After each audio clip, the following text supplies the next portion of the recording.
We do have to now touch base with our first management on the show this morning. CSB Bank is on our radar. The bank reported a mixed set of numbers for the fourth quarter. Profit after tax came in healthy, but net interest margin has slipped. To talk about this and the outlook ahead, we have Mr. Pralay Mondal, MD and CEO at CSB Bank, joining in. Mr. Mondal, good morning. Thank you very much for being with us. I think I'm just going to cut to the chase and get to the heart of it, because these days the market does get jittery whenever there is any increase in credit cost or, anything where there is a miss. It's the market mood. Let's actually start with this decline in the net interest margin. You are at, I think, 3.75% versus 5% last year, and even quarter on quarter. I mean, you were above 4%. Why this dip? Is it temporary? Do you hope to reverse it this quarter? Good morning, Shurvi, and good morning to all your viewers. Yes, you're right that we had a slight dip this quarter in our NIM. It went to 3.75. The guidance had been we will be between 4 to 4.3. That had been where we have been talking about. But this quarter, we had three specific issues. One is obviously because of the huge liquidity issue which was there for almost half the quarter or more than that. We as a bank who is still building the liability franchise, so we took a lot of funding structures because we wanted to grow fast.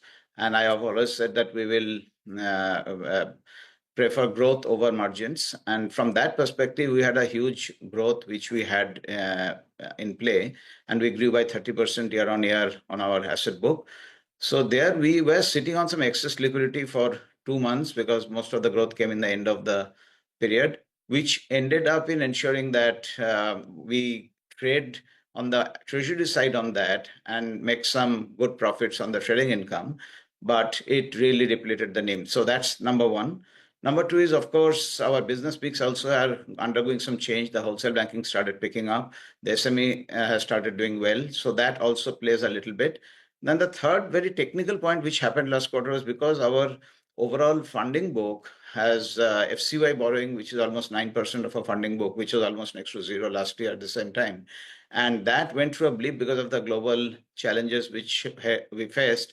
And the hedging cost went up for a temporarily. I mean, that has also come down now. So it is a blip for a quarter, and that significantly impacted the margin last quarter.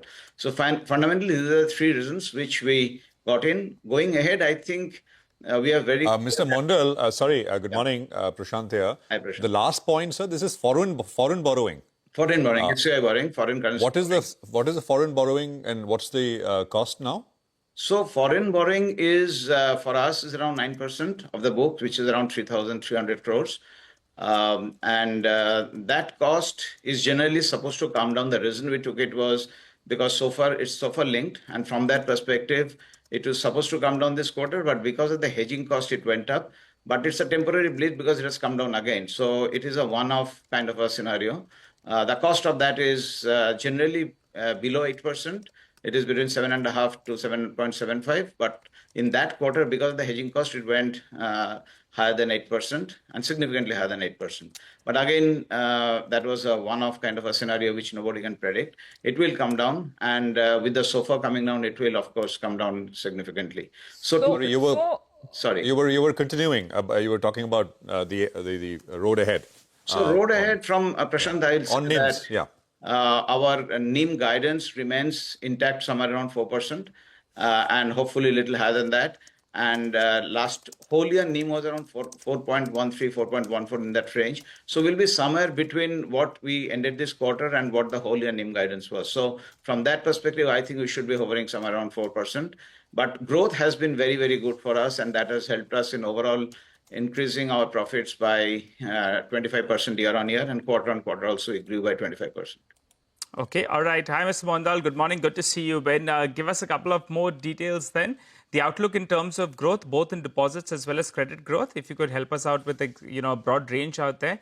And also your asset quality, on a relatively low base, there was some increase. If I look at your gross NPAs, there was a little of a spike. Slippages were a little bit higher. So what's the numbers we should be working with for FY26? So, Nigel, good morning.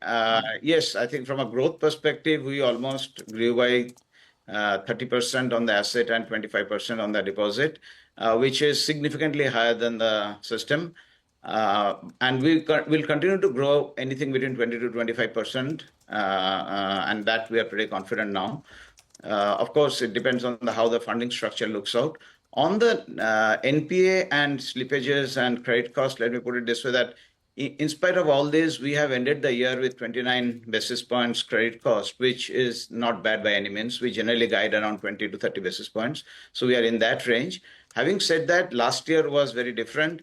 And this year we had, again, 2 or 3 specific issues. One is the unsecured and the MFI slippages. And when you take that slippage, because we take upfront provisioning a lot more there on the unsecured and MFI side, that created some issues.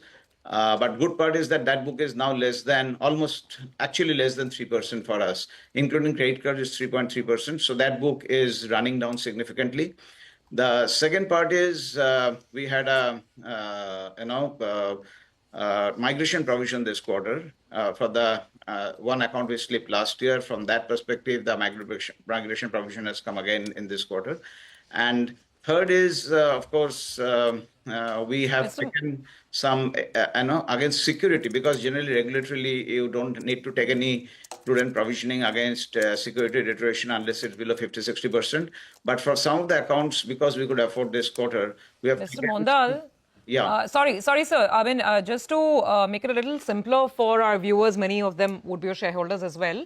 So on credit costs, the spike that we've seen in the fourth quarter, will it reverse in Q1? What is your guidance on credit cost for this year, FY26? So FY26 credit cost should be below 30 basis points.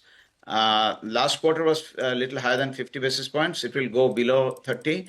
And hopefully we should be able to contain between 20 to 30 pretty comfortably next year. Okay, Mr. Mondal, always a pleasure talking to you. Thanks a lot for joining in. Wish you all the best for the coming fiscal. And we'll keep chatting up with you as the year progresses.